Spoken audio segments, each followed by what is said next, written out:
Segundo a Sociedade Brasileira de Dermatologia, a psoríase é uma doença de pele crônica, autoimune e não contagiosa, que atinge cerca de 2,6 milhões de brasileiros. Para a gente entender melhor o que ela é, quais os sintomas, para a gente não confundir com outra doença e também o tratamento, a gente recebe a médica alergista e imunologista, a doutora Renata Frigi. Doutora, seja bem-vinda mais uma vez à nossa casa. Obrigada, boa tarde. Boa tarde. É um assunto que a gente viu no nosso Instagram que as pessoas estavam pedindo pra gente falar de novo. Legal. E eu falei, acho que a gente já falou isso de dermatologia faz um bom tempo. Eu falei, eu queria ver se a doutora fala também de uma outra forma pra gente sobre o assunto. Isso, é legal, várias especialidades falarem Exato, sobre o assunto, doutora. né? Quando a pessoa tá com uma alergia, independente do que seja, mesmo que seja uma psoríase, ela também pode ser tratada por um alergista, não pode? Pode. O alergista, geralmente, ele é imunologista, né? Uhum. E a psoríase é uma doença autoimune. O médico perfeito para tratar é o dermatologista, mas a função do alergista e imunologista é a gente olhar a lesão e definir é alérgico ou é autoimune, entendeu? Então, o alergista, ele precisa saber sobre as lesões de pele possíveis, as lesões que não são só alérgicas, para poder definir o melhor tratamento e o melhor médico capaz de atuar na lesão, né? Então, minha gente, entenda assim, quem vai diagnosticar para você, né, com uma forma mais exata, é o alergista. Então, você não vai estar errando. E isso, gente, pode né? ser tanto o alergista quanto o dermatologista, né? E aí, o alergista, se te sentir capaz, trata, senão ele encaminha para o dermatologista. Legal, Exatamente. doutora. Doutora, o que é a psoríase? A psoríase é uma doença autoimune, tá? Não é uma doença alérgica, é uma doença autoimune, onde as próprias células do seu corpo atacam a sua pele, né? Formam placas, né, no seu corpo, que são avermelhadas e tem uma descamação superficial meio esbranquiçada, meio acinzentada, né? E o diagnóstico é clínico. A grande maioria é clínico. Quando o médico está em dúvida, às vezes eu mesmo tenho dúvida no consultório, né? Falo, gente, será que isso é uma alergia? Será que isso é uma psoríase? A gente pode pedir uma biópsia de pele. A biópsia ajuda a gente a definir se é alérgico ou se é uma psoríase, se é uma doença autoimune. Mas, essencialmente, é clínico. Já dá para bater o olho e verificar, né, doutora? Já. Existe uma causa para a psoríase? Então, a causa é autoimune, né? A gente tem alguns eventos que podem deflagrar a crise de psoríase, né? Então, a gente tem estresse, excesso de frio, alguns medicamentos. O estresse é o principal deles, mas existe uma suscetibilidade genética do paciente de ter essa doença e deflagrar por alguma coisa, geralmente o estresse. Geralmente o estresse, Geralmente, mas existem outras causas também, né? Então, algumas psoríases, por exemplo, existe uma psoríase que ela é desencadeada, gutata, é desencadeada por pós-infecção estreptocóxica. Algum processo infeccioso pode desencadear a psoríase gutata, tá? Então, existem algumas outras psoríases que são desencadeadas por processos infecciosos. Alguns medicamentos naquela pessoa que já é suscetível também pode desenvolver a psoríase. Que interessante, doutora. Mas não tem, por exemplo, medicamentos específicos? Não, geralmente é a suscetibilidade do paciente. Né? Às vezes, alguns anti-inflamatórios podem desencadear a psoríase no paciente que é predisposto àquilo. A gente, às vezes, pode confundir a psoríase com a alergia? Pode, com a né? dermatite. Porque, assim, tanto a dermatite quanto a psoríase coça. Né? Mas nós que somos médicos, especialistas, as localizações já costuma definir o que é psoríase e o que é uma dermatite. E a característica clínica também da lesão, né? Então, por exemplo, a dermatite atópica, ela é mais na dobra, né? Na fossa cubital que a gente fala. A psoríase é mais aqui no cotovelo. Então, geralmente, não é obrigatório, mas é o que é a grande maioria, tá? Então, no joelho, a psoríase é mais na parte anterior e a dermatite é mais na face posterior, né? Couro cabeludo, você pode ter uma dermatite seborreica, que é já mais no couro cabeludo inteiro, a psoríase ela dá mais aqui em base de couro cabeludo, extrapola além do cabelo, né? Então, tem algumas características que levam você a pensar numa ou numa outra doença e também a lesão. Então, a lesão da dermatite atópica, ela forma ferida que vai aumentando. A psoríase, a ferida vai aumentando lateralmente. A gente pensa na dermatite atópica, né? E na psoríase, ela vai, parece que aumentando, vai fazendo um acúmulo de pele, né? Mais acinzentada, que descama.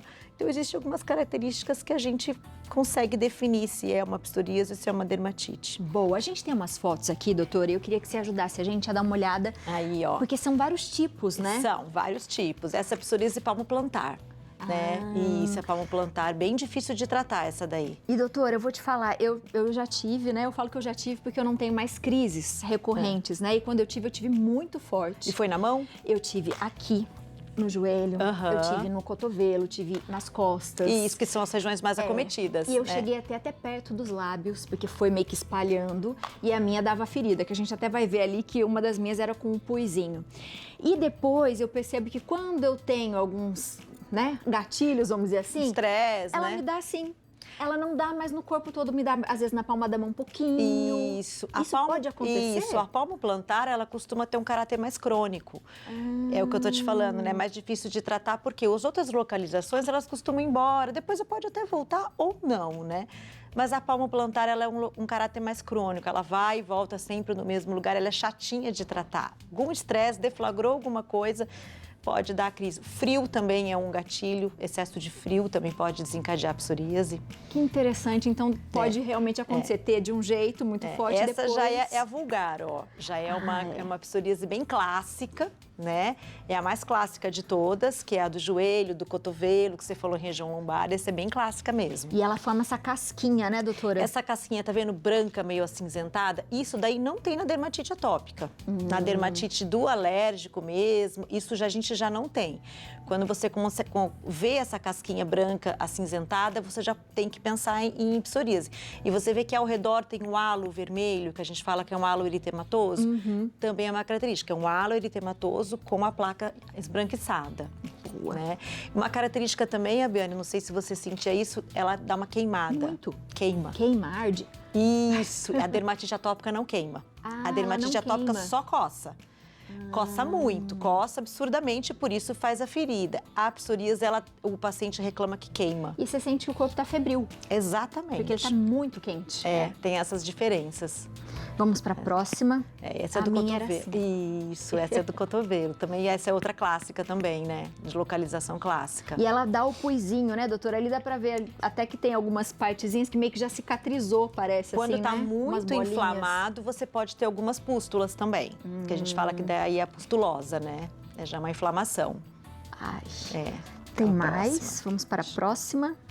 Tem mais alguma? Eu acho que tem mais. Tem, ó. Isso, essa assim, a gente pensa do couro cabeludo, tá vendo? Aqui pode dar tanto nessa região atrás da orelha, retroauricular, pode dar aqui na testa, né? Além do couro cabeludo. Aqui na base do cabelo é a mais comum, exatamente, que dá além do couro cabeludo. Então aquelas que dão na cabeça, no couro cabeludo, também pode ser a psoríase? Pode ser a psoríase, mas faz um diagnóstico diferencial de dermatite seborreica, que já é um outro tipo de dermatite. De dermatite.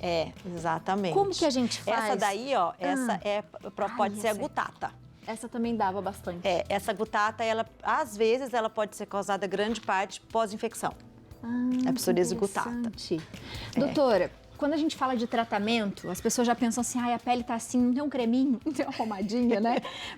E eu fazia um pouco isso, e como eu morava em Campos, que era frio, então prejudicava mais. Prejudica ainda mais, né? Às vezes eu punha um pouco a pena no sol, quando dava um solzinho para secar. Isso é legal fazer, doutora? Como que funciona? A psoríase quando ela está de forma mais leve, né, a gente prescreve hidratação.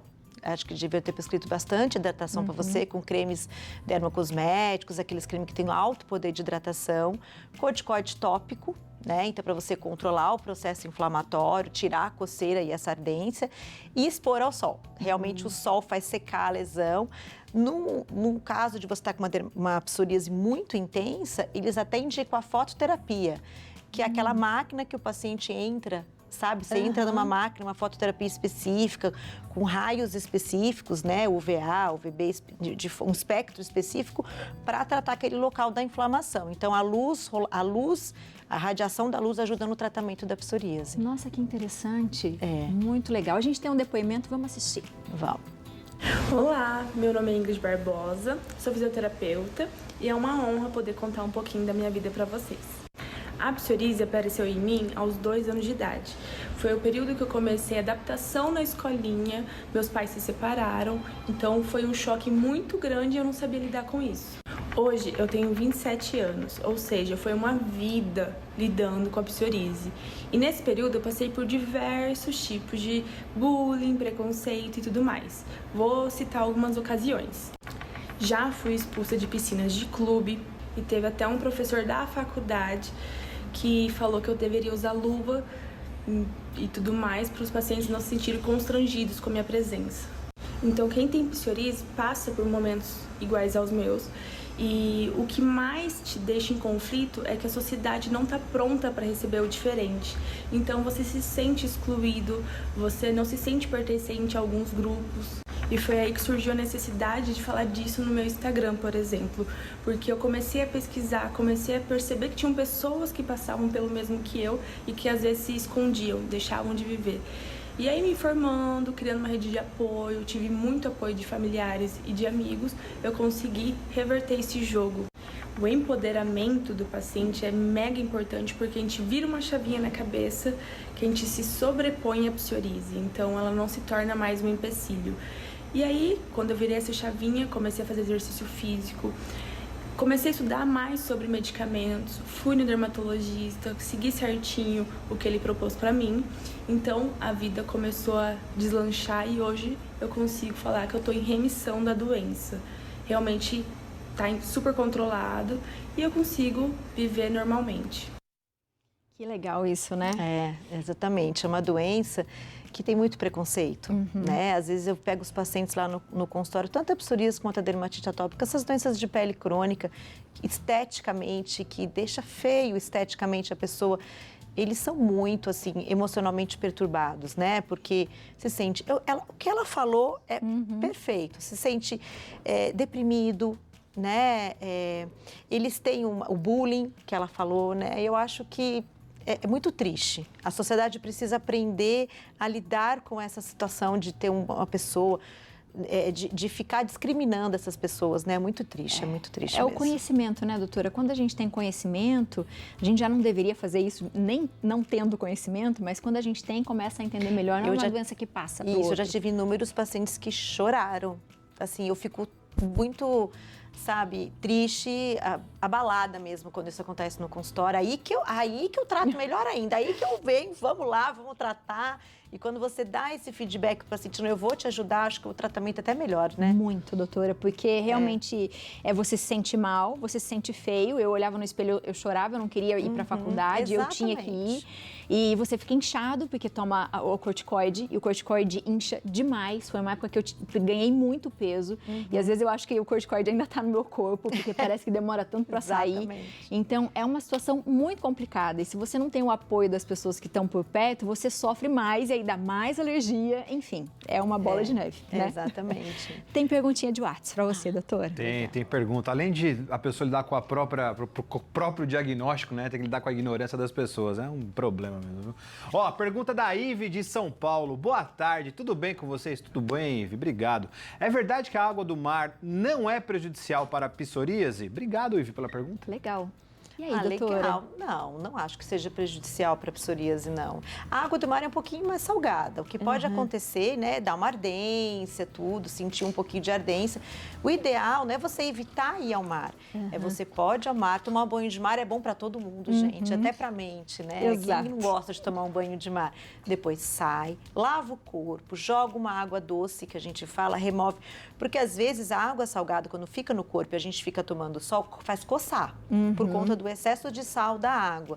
Então, o importante é tirar aquela água, saiu da água, já toma um banho de água doce, né? E às vezes até passar um hidratante, um protetor solar, mas evitar que aquele sal caia e fique exposto na pele tomando sol. Mas tomar banho de mar, tranquilo, vai e seja feliz. Seja feliz, viu? Exatamente. Eu acho que é bem isso mesmo que a doutora falou. E a doutora ficou até emocionada ali, porque deve ouvir muitas histórias e deve ser bem complicado. Que ela fala assim, me toca muito meu coração, porque eu vejo eles ficam desesperados, assim, sabe? E hoje em dia, você falou que você tomava muito corticoide, a gente tem medicamentos mais modernos hoje em dia, né?